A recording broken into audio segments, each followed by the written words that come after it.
to Preacher Talk with Pastor Devin. We're sitting here at Christ United Church with none other than Pastor Percy Hunter, my guy. That is me. A friend, my brother. Yes, sir. I'm excited to be here with you tonight, man, to have a real conversation.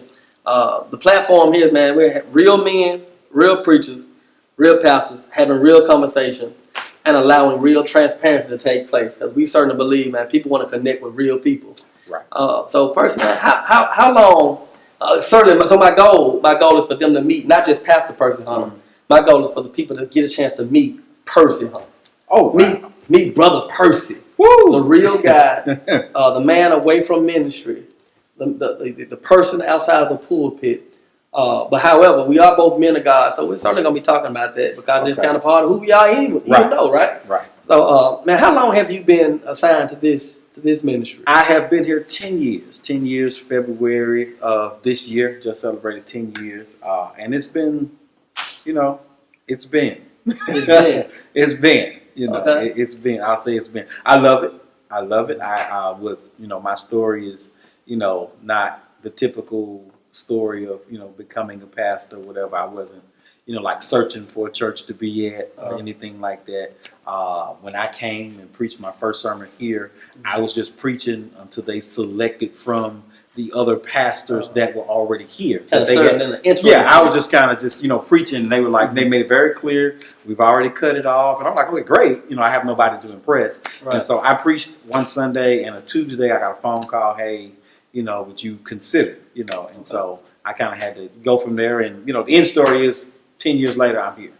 Okay. So you wasn't seeking a pastorate position? No, I didn't even, as sometimes you get preachers whose resume's here, and it's there, and it's here, and it's there. That's not where I was. I was fine. I was under my father, learning, from him, and I was, satisfied. I was preaching, still often with him, or maybe on Sunday morning, youth days. Of course, I was younger, so it was like, the big thing is to get the new preacher to preach youth days, and so that was fine. And so I wasn't looking for the pastor. I was not. I didn't even know how to put together a pastoral resume, to be honest. So, but that's what ended up happening. Okay. I ended up here. Okay. Christ United. Now, we led off with it being Christ United Church, and we were talking off camera a little bit about that. Because the real true name is Christ United Baptist Church. Baptist Church. Yeah. But you're choosing to kind of being intentional about leaving the Baptist off. Yeah, it is not a disrespect to the Baptist denomination or what it speaks, but I had to first teach to the members and say, okay, this is what it means to be Baptist. Okay. This is what this denomination means, and it means. I said, but if we are, truly followers of Christ, then this is just Christ United Church, and it's the same thing, that we don't have to get into the whole, well, we're Baptist, so we do this, and because people on the outside who are looking for a church home, so to speak, are sometimes turned off by a name. Like it's still on the sign. It'll probably be coming off the sign soon, but, we're just Christ United. I mean, it's still Christ United Baptist Church legally, whatever, but, we're not. If I want the church to be to the point where if I blindfolded you, brought you in here to service, and you worship, you couldn't tell if it's a Baptist church. Is this Baptist? Is this Kojic? Is this Church of God in Christ? Is this, full gospel? Where am I? And so that is my end goal. So that's gotta. So if you're transitioning, transition tends to happen when you kind of come to a certain knowledge of something. Right. And I know you talked about what people don't like, in a sense, like tags and titles. But I think it may even have a little bit more deeper significance than that. Like in terms of extending your reach. Right. What have you kind of figured out in that regard? Like, who can you now reach with a tag off? Right. Well, we've got to understand that nowadays, church is just under attack. Preachers specifically, but definitely church is just under attack. The church is not doing this. Church is not doing this. Right. And so now people are more apt to study for themselves, and then it's like, oh, okay, Baptist people do this, Kojic does this, AME does this, CME does this, Church of Christ does this, and so, but when you totally remove a tag, then it's like, now I don't know what to say about them. Yeah. And there are some people who be like, oh, you're trying to be non-denominational. No, it's not about leaving a denomination, so to speak, or joining another. But it's just about being able to say, if John or Sally, and I use John or Sally, just, if people are on the outside, if they come and say, okay, they see Christ United Church, that, okay, let me go here and see how this is. Mm-hmm. It's not this preconceived notion, oh, it's Baptist, so I know what they're doing in there. They're not talking, they're not shouting, they're not going to speak in tongues, they're not going to, lay hands. And, you don't know until you come in here, when you lose that tag and that, the title or that denominational tag. So when they come in, and they get an opportunity to gauge you, what do you think they get? If I'm a visitor, first time visitor, how do I identify two-part? And I think you'll understand. How do I identify Pastor Hunter and Percy Hunter? That comes, as my members would say, in my preaching. That like what I have on that.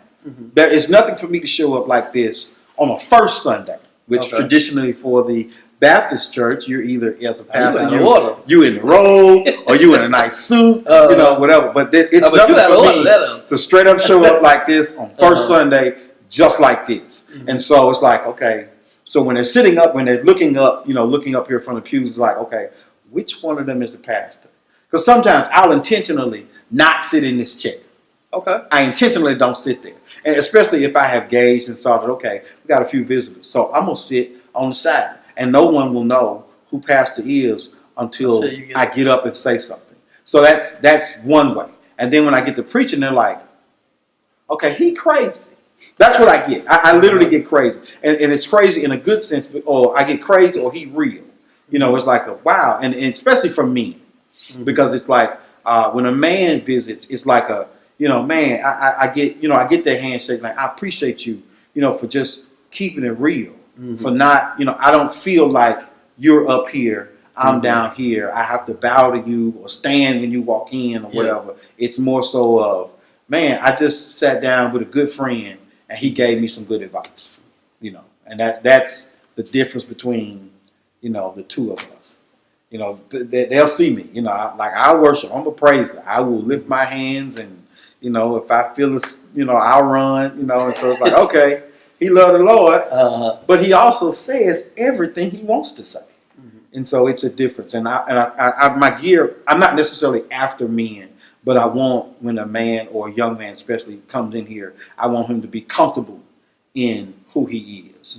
Like, like we get young ladies who may bring a friend, and they come and it's like, okay, well, I don't want to, well, you're looking at the pastor and you like him, but he's got on the nice suit and all of that, whatever. And then they're looking at themselves and no, you won't be able to measure, because a lot of times I mess with guys like, man, you look better than me and I'm the pastor. It's a joke. It's a running joke. Like, man, you got 3-piece suit on. Here I am in jeans and a t-shirt. Right. And I'll do that. It doesn't matter to me. Sunday morning is Sunday morning. It's not church and it's not programmed.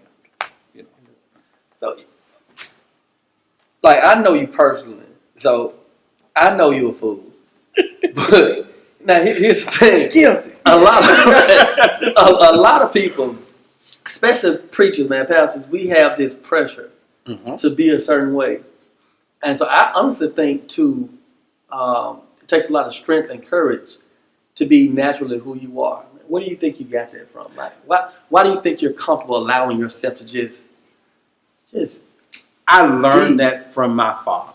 Okay. The older my father got, I watched him pastor in the country, rural church in Somersville, Tennessee, 18 years. First 18 years of my life, I grew up straight country church. And I'm grateful for it because it gave me that root, that kind of grassroots background. I love the old Dr. Watson hymns and I watched deacons get on their knees and pray no matter how old they were, and so I'm thankful for growing up like that. But as my father began to get older, and he's not old, but as he began to get older, he realized, even when I was 18, 20 plus years ago, he realized that, what? People don't need the traditional church. They need a message.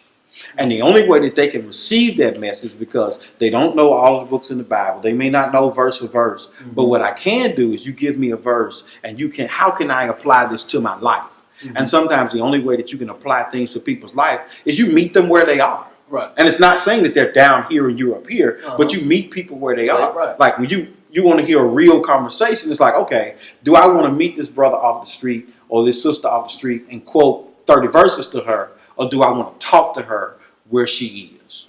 You know, do I want to tell this brother, look here, I know at 12 o'clock when you get out of church, you're going to leave here and you're going to go down there and get you a 6-pack. Fine. Okay.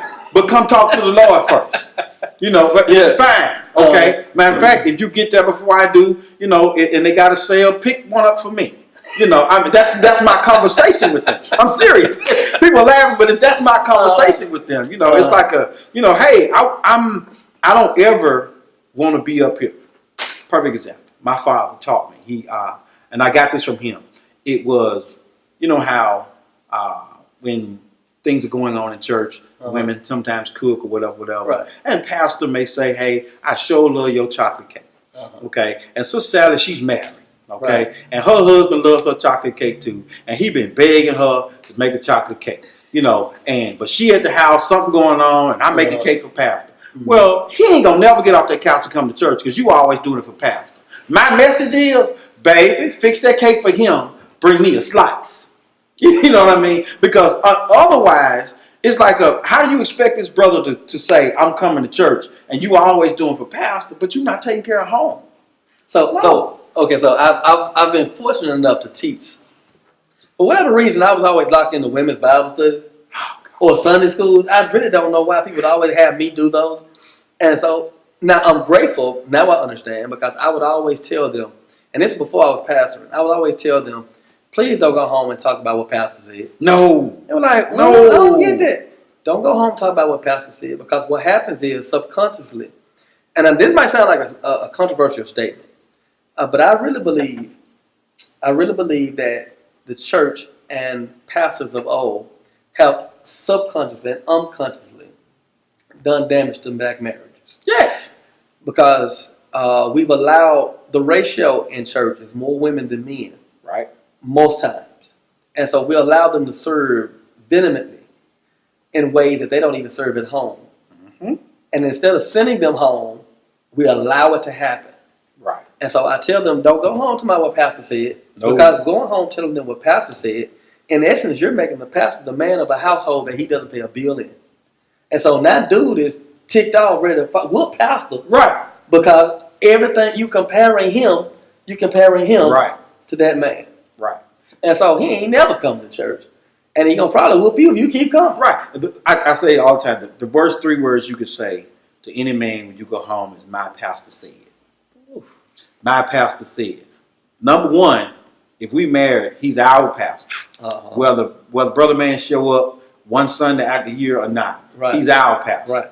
And number 2, I don't need you to go home and say what our pastor said. Go home and talk to him like I just talked to you. Mm-hmm. I didn't say, I'm the pastor and this is what you need to do. Mm-hmm. I talk to you and say, look, this is what God said. This is what you need to do. This is how you need to do it. Mm-hmm. Go home and love that brother. Right. Go home and love that brother. I know you may say he don't come to church, whatever. But baby, you wasn't always in church. Right. You found the Lord and now you want him to find him too. It took you a while. It's going to take him a while. Mm-hmm. It's okay. You know, and so that way when he does show up, you know, I can shake his hand. Like, brother, man, good to see you. Glad you're here. I intentionally do that. Intentionally. You know, I intentionally, man, good to see you. Glad you're here. Look here. Man, we're going to have church picnic. I got something coming up. Can you help me out and do it? Yeah. And it's like, me? Like, yeah, I know you ain't here every Sunday. It don't make no difference. Right. That has nothing to do. Showing up every Sunday does not make you the perfect Christian. Right. You know, it's just like going to an auto mechanic. It just doesn't make me a car fix-up, whatever. Right. It's like, you know, it's more so of a, you know, if you come here, we're going to talk, we're going to have a conversation, and I'm not going to give you, brother, I ain't seen you in a while. Mm-hmm. I know I ain't seen him in a while. He know I ain't seen him in a while. Right. You know, so you don't have to throw it in his face. That conversation ain't got to be thrown in his face. I intentionally, women come to church, period. Bottom line. I make it a point to try to impress the husband. Yes. Because oftentimes I know when they get there, they size me up. Yeah. I don't look like a thug. They're going to perceive I'm a pretty boy, and I'm not. Right. They're going to think I'm this. Is he gay? He ain't gay. I'm just trying to figure out why he'll wear a fuchsia color shirt. I take my towel. Right. So they're trying to figure out what am I? Right. I'm not quite the church dude. Like, yeah, pastor, but he ain't churchy. Right. So they're sizing me up. So I intentionally try to impress them because statistics tell me Then if I get them, the whole family comes. The entire family. If I get her, they might show up. Yeah. So I intentionally try to go get him. And even if I don't win him, he all right sending her to church because he think I'm okay. Right. And every now and then he'll be like, hey, look, there are some men who have been like, hey, look, tell Pastor I said hello. I'm going to come. I'm coming. Yeah. I'm just working on me. Yeah. And I'll be like, look, you tell him it's all good. Matter of fact, give me his number. Yeah. You pick up the phone and you call, hey, Doc, how's it going? Everything going all right? Mm-hmm. Yeah. Everything all right? Yeah, everything cool. Just hollering at you. Just want to make sure everything's okay. Yeah. Don't want nothing. And that goes a long way. Yeah. Because it's like and especially, you hate to, lose members, through death. But at that point, I don't go sit in some special room. I'm walking around. I'm fixing plates. I'm serving. Some of me. Hey man, y'all right? You good? What you need? Hot sauce? That's just me. Yeah. So that way, I want people to always be comfortable around me. To totally be comfortable. Like this church, I'm silly. I'm gonna say what I want. And I thank God for a church that lets me say what I want. So if I didn't know you at church, I knew you apart from, how would I describe Percy? Ooh, a fool. Percy Hunter's crazy. He says what he wants to say, he does what he wants to do. He's a good guy, he's gonna take care of his kids, he's gone, he's doing 100 things at once, he's the cat that will pray for you and sit down and have a drink or two at the same time. He'll do both. He'll do both, at the same time. And we're going to laugh. In death, I come to the hospital. My job is, normally to let's cry, let's hold hands and pray. No, we finna laugh. Let's laugh about some stuff. What you do today? I have been in hospital rooms and brother's laying right there. He's gone. We surrounding the bed. We gone. What you do today? I did this. Okay, you all right? I see you eating hard over there. I'm making jokes because I want you to laugh. I want to leave there. I want you to forget what's going on. Okay. Because there is no prayer you can pray that will change the situation as it relates in death. Right. But I can make you smile, and for that 30 seconds, for that 45 seconds, that wasn't on your mind, and that is what I think people appreciate. That it's not always, bless the Lord today. We are so grateful to be here. God is just going to move in your way. It's wonderful. It has its place, but it just doesn't have to be my entire conversation because it's not. It's not. That's not my entire conversation. Hey, I know 4-letter words and they not all Mark, Luke, and John either. So, hey, it's, How do you reconcile that with being a man of God? It is nowadays, and I'm so grateful for the generation I'm growing up in. Like I watched the generation where, my grandmother, she was, my grandfather was pastor of Kojic Church. I watched people. I remember standing outside as a kid, and if somebody had a beer in their hand walking down the street, they would cross the street and then go or stop drinking it. That people would not smoke on the parking lot, because they had that reverence and respect for just church and the ground of church, period. Right. That has changed. Right. For whatever reason. I don't get into the finger pointing, but for whatever reason that has changed. Mm-hmm. People now need a relevant message to say, help me change my life. Mm-hmm. Yes, thank you for letting me know that Shadrach, Meshach, and Abednego, was 3 of them. They were in the fiery furnace, and that's fine. Thank you for the story. Mm-hmm. But how do I relate that to my life? Mm-hmm. Because right now, you're telling me to worship and praise a God that I pray to, and my life's still messed up. Mm-hmm. So how do I relate their life to mine? Because, I'm not in change. I'm not locked up. Nobody's telling me to bow to music. Mm-hmm. So what do I do? And so you have to get to a point where you just say, okay, Lord, help me make this relevant to their life. Mm-hmm. Not get to the point where my Sunday morning sermon is a Bible study message, that you need a dictionary and a Greek book and you need systematic theology sitting with you, and to be able to sit and say, okay, now I know what he's talking about. Mm-hmm. I don't want you to leave here saying, dog, I wish I took an Old Testament survey and I would know what he was saying. Mm-hmm. I want you to leave here and be like, I remember he said that. Some of my biggest things is that after I preach, I'm friends with a lot of my members on Facebook and social media, to see them hashtag the sermon or something I said. Yeah. Or if I make a joke, be like, Pastor, didn't you say we forgetting that? So why are you talking about me right now? It's just stuff like that. Yeah. And that lets me know that, hey, it's getting there. It's getting there. It's getting in.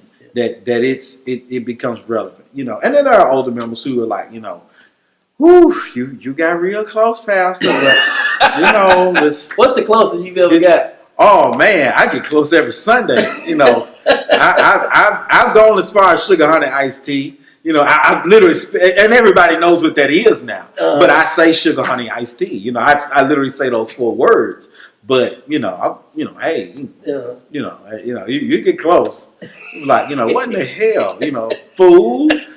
I say that. In fact, when you got young people, young people who will bring their friends. I still listen to 107 because I relate, and I be like, man, listen, God wants you to be, the best you can be. On God, He wants you to be. And they laugh, right. But I got their attention. But you got their attention, and now they listen to what I have to say. It's not just, I'm in church on a Sunday. My grandma. I'm in my grandma's church, and but it's like he just talked about.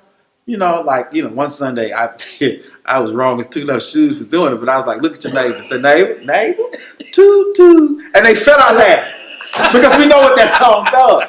But at that point, it was like, and I did it. I took my text and I said, now touch your neighbor and say, toot, toot. And boom. And for the next 15 minutes, everybody's like, okay, what are you going to say next? But now I got your attention and you're saying, what it's saying. And the older so now you can pull. Yeah, I can pull. And so the older folk are like, what is toot, toot? What is that? And it's so funny sometimes because the older members, they just going to do it because Pastor said touch your neighbor and say it. And they'll do anything. And then they turn and be like, what is toot, toot? And nobody's going to and see, and the trip part is nobody's going to really explain that to someone older. It's just going to be like, mother, just know that it's a young folk talk. Oh, okay. Well, toot, Pastor. and it makes it even funny. And it just makes it even funny, but what that does, it begins to, it's like, okay, he is just like us. He gonna listen to the radio like us. I remind him that, hey, I listen to blues on Saturday like you. We're gonna have a church picnic, and we're not gonna listen to "Near My God to Thee" and "Amazing Grace" during the picnic. We're gonna cha-cha slide and all that. And I'm gonna get out there with you. I mean, it is so that for so long we have held, and I have the utmost respect for the office of pastor. Right. You are in charge of souls. The Bible makes that very clear. But at the same time, I say this: don't fall in love with me. Fall in love with the Word. The Word will teach you how to treat me. And in falling in love with the Word, that's good. It works better. Say that one more time. That's good. Don't fall in love with me. Fall in love with the Word. I tell them all the time. I say, you mess around, and because see what happens is, we know high end and famous pastors all across the country who have quote unquote messed up. And I think it's not just damage. People think that when a pastor messes up, it's just damage to that church. No, it's a damage to the family. Because that father who's at home and not coming, see there, told y'all, you ain't taking my kids back to that church with that crooked preacher. Right. And that's because we fell in love. They fall in love with us. Don't fall in love with me. I need you to fall in love with the Word. So that if after I preach Sunday morning and Monday morning you see me on the news, hey, I've done something crazy, that your relationship with God does not change. Yeah. Don't let it be, okay, I love the Lord because I got a good pastor. Thank you for saying I'm a good pastor. Fine. But your relationship with God should not change because of me. If you find me out there and I'm a pimp somewhere, your relationship with God should not change.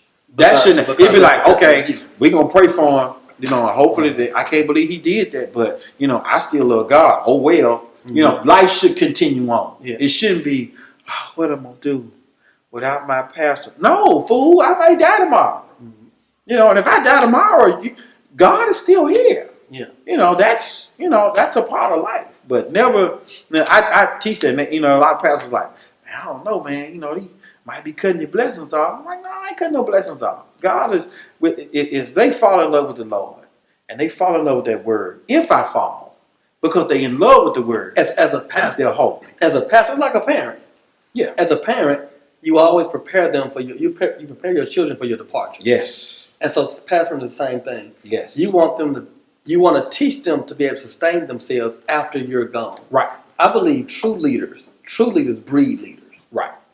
And I think what we've seen is leaders have stifled leadership. Right. Because they want to die in their position. Mm-hmm. They want to be that head for as long as they can be that head. Mm-hmm. And then when they're gone, everything crumbles because there was no succession line. Right. Right. Right. Good deal. That whole succession piece is like my dad did that with his church where he's pastoring. He just literally passed it to my father. There was no vote, no election, no selection process. It was, my younger son. Yeah, my younger son is here. He's I'm gonna step down. He's gonna be it. And because he had taught, which is the key, he had taught that, hey, this is how it goes. That it was easily accepted. You're always gonna get one or two.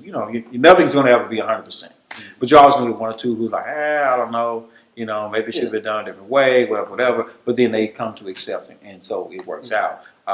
I'm the same way. I don't get there. I don't want them to ever say I can't listen to this preacher or that preacher because he's done this or she's done this. It's the message, not the messenger. Yeah, not the messenger. Good.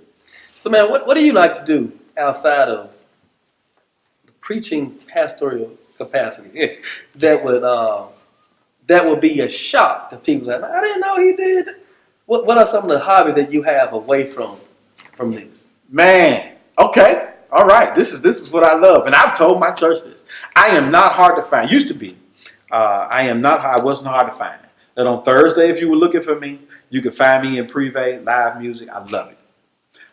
Monday, if you're looking for me. What is that, like 3 out of the 4 interviews that say that? Yeah, if Monday, if you're looking for music, it's so intangible. Live music, doc, is amazing to me. And it's mind-blowing. And I know, Privé, yes, it's a restaurant, but I even go to Love. If the right person or the right young lady or the right young man is singing, I'm there.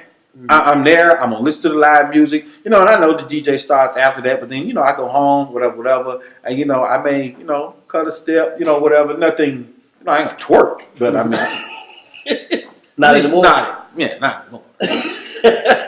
Maybe last week. But I mean, it's not, I'm not, I'll go to Love. I go to Clicks. I shoot pool, I bowl, I go to the gun range often. I have 2 daughters, so I go to the gun range. Yeah. I have 2 daughters, so I go to the gun range. Yeah. And every young man that I've ever met has met my gun, I let them know. Yeah. Jack is my friend. Jack and Ice is my friend. And some folk gonna catch that later on. I guess. Yeah. Jack and Ice is my friend. Not hard to find. I love cigars. So that is that's what I do. I'm good. I'm careful. I'm not hiding out. I'm not hiding out. I mean, don't get me wrong. If you see me in the package store, as it were, for the older folk, or the spirit store, don't be shocked. What I'm getting, I'm getting it. And I'm getting it for the house. I ain't getting it for church. I do serve real wine on first Sunday. Really? We do serve real wine, and so I do go in and I buy it. We keep it in pastor's office. Amen. Bless the Lord today. Amen. Sometimes I become the Catholic priest. They say the Catholic priest has to drink all the wine left. Amen. Praise the Lord, saints. But I digress. But yeah, that's me. That's me, man. I like to have fun. I love to have fun. I don't even introduce myself as Pastor Hunter. Right. Why do you not do that? I don't do that because that is a title that I am on Sunday morning when I'm visiting members, or when I'm out and I'm representing, Christ United, or if I'm going to another church. It's just a title that I hold at the church. But I am a Christian, and so I think that if more of us as pastors just say, you know what, I'm Christian first, You know, I'm a man. I'm a Christian man first, Mm-hmm. not a man, not a human. I think that I try to get out of that. You know, well, I'm human. No, I'm a Christian. Mm-hmm. You know, straight up. And so I'm gonna do as much as I can to stay in that realm of, you know, Christianity and say that, hey, that if somebody sees me, I'm a believer. Not, you know, like I said, Jack and Nice, and somebody's gonna see this and say, see,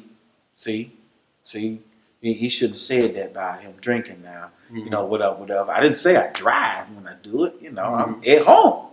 You know, I might, you know, in the course of a nice meal, hey man, you know, some things go well together. You know, ain't nothing like going to Applebee's and getting that. You know, when you get their ribs and fries. You know, I think a Bud Light Lime goes better on sweet tea. You know, that's just my personal opinion.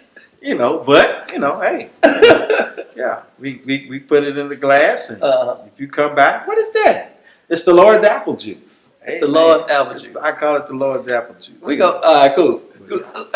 Live music. Who do you look? It's ironic. I mean, most men of God I ask, which I did not know until we started shooting these episodes, that men of God love live music, right? So, who do you like listening to?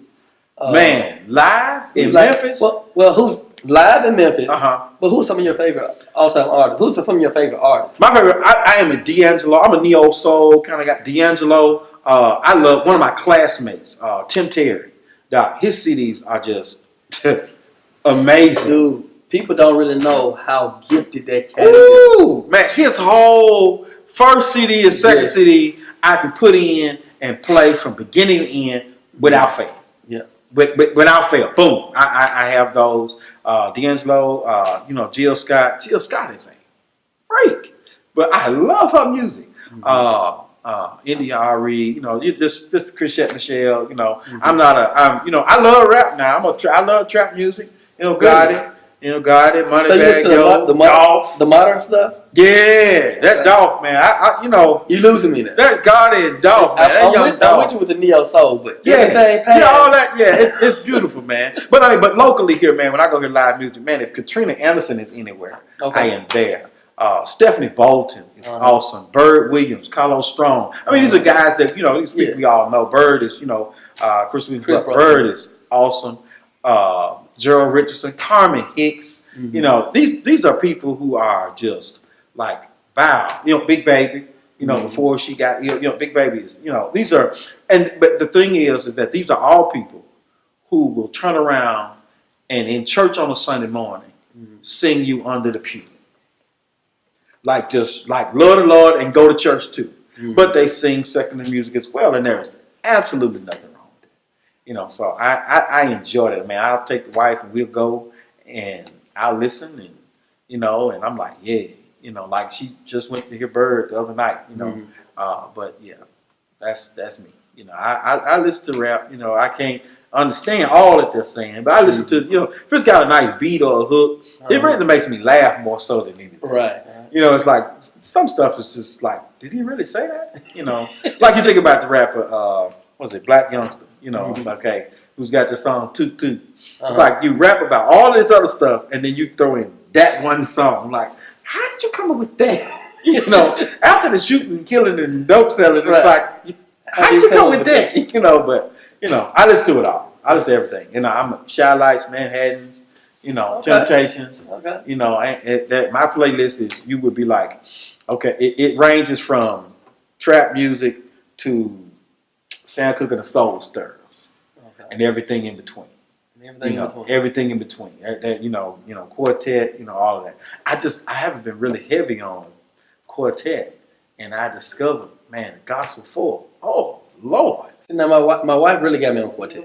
So when we started dating, I started listening to it, and it got real good. Yeah. Now I've gotten more contemporary. I told you I have MTV. That's about right. So I love white music. I love white bands. Right. And so naturally, with contemporary gospel music and the hill songs, the elevation, all that, it really catches my ear. I think in terms of church, we're so cool with worship, with praising. We'll shout you up to see. Right. But as soon as we like, all right, let's worship, black folk get uncomfortable. That's a difference. We get uncomfortable. That is true. And so that's the dynamic that I want to explore, at least in our ministry. So I naturally gravitate now to contemporary praise and worship. Okay. And so now my wife, who is quartet is all get out, right? So, Wow. so she likes to holler and squall. Man, you ought to hear her through the house, holler and squalling. Yeah, you know what? I love it. Little Lisa knows if you don't be quiet. Yes, Lisa. Yes, I'm like, I love it. And so, but again, I'm like you. I never knew that was quartet. And for me, it was just I hear it on the radio. Yeah. If I don't hear it on the radio, that's it. Now because it's like I love it on the radio and that's fine. But as it relates to like going to buy the CD, nah, I'm kind of off. I'm on iTunes and I'm gonna buy that one song for 99 cents, and that's the song I was looking for. I'm not gonna take the time to listen to the rest of it, unless I just happen to hear it. Then I hear people singing. I'm like, what song is that? That's the same dude that you like. I'm like, oh, I didn't know. Sean Jones. Had no idea. Had no idea. Like the brother was as gifted as he was. I was like, woo. Listening to his stuff now, recently, after hearing about him, I was like, wow, this cat just goes straight Mississippi. And so it's, I love it. What has blown my mind is, and this may sound crazy, is Church of Christ choirs. Because they don't do music. Right. But brother, some of the most natural singing, like with no music. It's almost like I watch, and this is funny to me. I went to a funeral here recently. I was at Sycamore View Church of Christ. And I watched Church of Christ choir do Thank You, Lord. Thank you, Lord, for all you done for me. Yeah. They did it. No music. But the guy on the side was kind of like beatboxing. So I'm like, I like the tempo that they doing it, but I was like, is he beatboxing?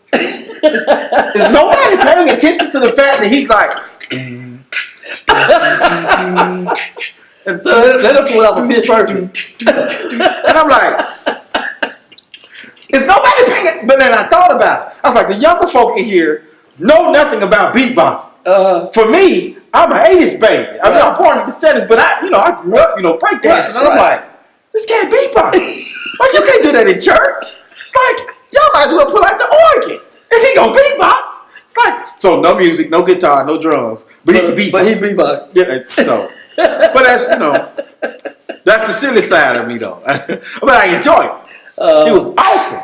But I just couldn't get over, like, this cat is like, it's like two of them. Like two beatbox. Yeah, I was like, but, hey. Wow. Yeah. Well, next time you see that, I need you to record that and send it my way. I got to say, I wanted to put, and I felt so bad because I wanted to pull out my phone and be like, but nobody else was doing it. You just don't want to be, and you the preacher. You want to be the only cat. You want to be the only cat, like, because I would have kept it on like, and then my hashtag would have been like, when they beatbox in church. But, that, it was funny. So, man, tell them how they can get in touch with you, man. Give them your handles and how they can hit you up. Your social media handles. What time the service start, man. Give them all that because I want the people to be able to connect with Percy Hunter after they see this. All right. Okay. Christ United Baptist Church, 929 East Range Road. Sunday school. I still do Sunday school. It's at 8:30. Service starts at 10. We're done about 11:15, 11:30. 11:45, you here is you in Jesus. Bible study is Wednesdays at 6:30. And I do a question and answer Bible study. Okay. It's not I don't come in with sometimes I'll come in with a topic, but it's more so of, hey, I'm talking about this. You got a question, you can ask. That's my Bible study. I am on Facebook, Percy M. Hunter. I'm on Instagram, Percy M. Hunter. I am on Snapchat, and I'm not giving out my Snapchat because I like Snapchat. I like Snapchat. Snapchat's my alter ego. I like see the stuff that people do. It's that like they can erase. It just erases itself. But then you can always used to couldn't screenshot. Now you can screenshot. So I left Snapchat alone. But I am on Instagram and Facebook, man. Percy Hunter, Percy M. Hunter. I'm not hard to find. I'm not private. So you can once you click join me, I got you. But yeah. That's it. I am here and love to see some folk. Something more. I'm a daddy. I got children, a wife. Pray my strength in the Lord. My daughter turns 18 tomorrow. As a matter of fact, yeah, turns 18 tomorrow, and she'll graduate this year, number 10 in her class. And I'm happy. Prom's coming up in 2 weeks. Amen. So we thank God for ammo, and I'm an NRA member. Proudly, I support the NRA. Yeah, long live the AR-15. Yeah, that's me, man. I'm, Last thing, and we gone. Okay. Tell somebody how would you make an appeal, or what would you tell somebody who wants to join your church or wants to connect with you? How this ministry and being under your leadership could bless their life. All right. If you are looking for typical church, you're gonna come and you're gonna join, and we're gonna have a bunch of days, and this day, that day, because you see Baptists on the sign, you're looking for certain things. Wrong place to be. This is a very homely church. You don't have to dress up. That goes anywhere. Like very rarely do our men we wear suits. A lot of the ladies have gotten to be comfortable. Nobody's trying to put churches out of business. You don't see breast, leg, and thighs everywhere, but you come comfortable and be able to receive a message that is definitely going to be different. I literally, and I mean that when I say that. I know I say it jokingly all the time, but I say what I want to say, and it is because people need to hear a real message to help their life. And sometimes I even preach to myself. I say it all the time. Look, church, this message may be just for me.